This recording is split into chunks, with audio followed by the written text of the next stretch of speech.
Hey guys, so here we are in my kitchen today. We are going to make our own foundation from natural ingredients. In order to get us started, I want to go ahead and go over what those ingredients are. The first thing we're going to need, we are going to need 3 tablespoons of almond oil, which we've got right here. We are going to need 2 tablespoons of shea butter, which is over here on the plate. We are going to need a tablespoon of cocoa butter, which is also on the plate.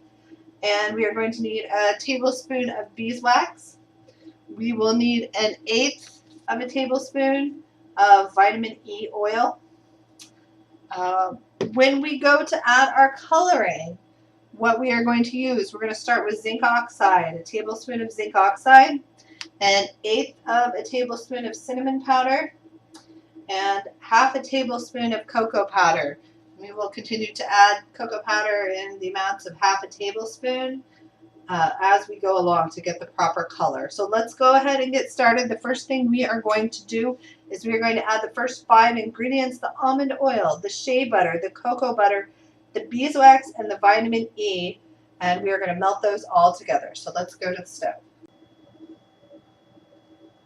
All right, guys, so here we are at the stove. I'm just using a small pan. If you have a double boiler, you can use that as well. If you want, you can fill a bigger pan up with water and put a mason jar in and mix all these things in with the mason jar. But I usually just kind of watch what I'm doing and make sure that I'm not burning the bottom of my pan, and it usually goes just fine for me. So I'm going to go ahead. I'm going to start with my butters here. I'm going to put those in, get them good and melted. So there they are.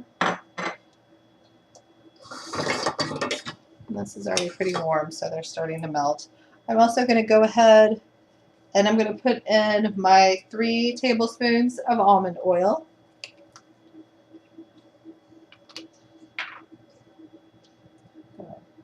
One, 2, 3 tablespoons of almond oil.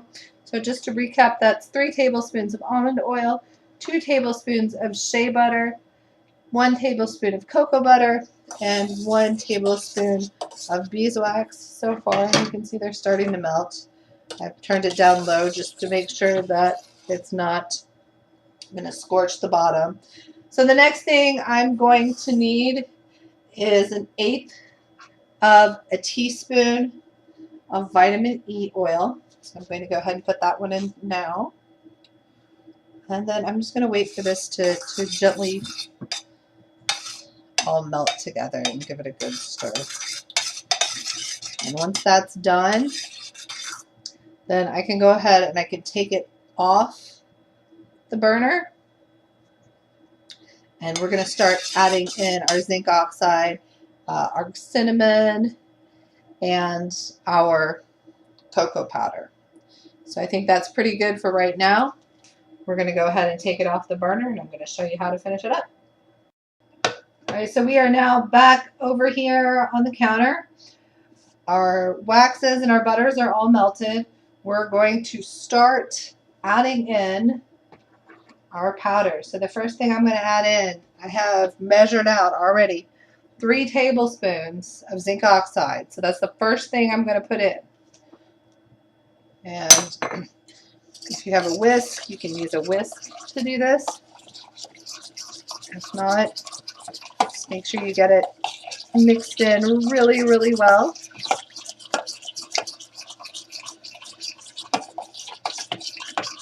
And you can see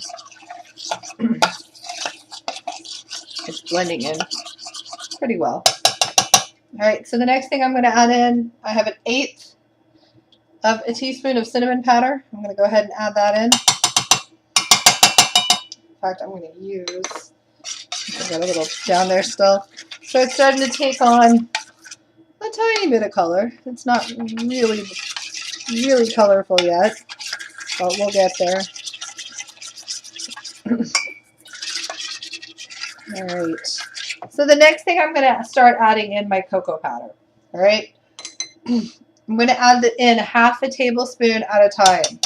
So you're going to add in a half a tablespoon until you have a tone that matches to your own skin. Okay? And that's the great thing about this recipe, is that you can kind of figure out for yourself what it is that is going to match your skin. So I'm going to work on that for a minute, and then I'm going to show you how we're going to pour it into our jars. Alright, so I have blended in enough cocoa powder at this point that it will match my skin complexion. It's a little bit hot still, but if you aren't sure, you can kind of stick your finger in there and test a little bit on the inside of your wrist to make sure it matches. When you're done, you're going to want to use a salve jar, kind of like this, to pour it into.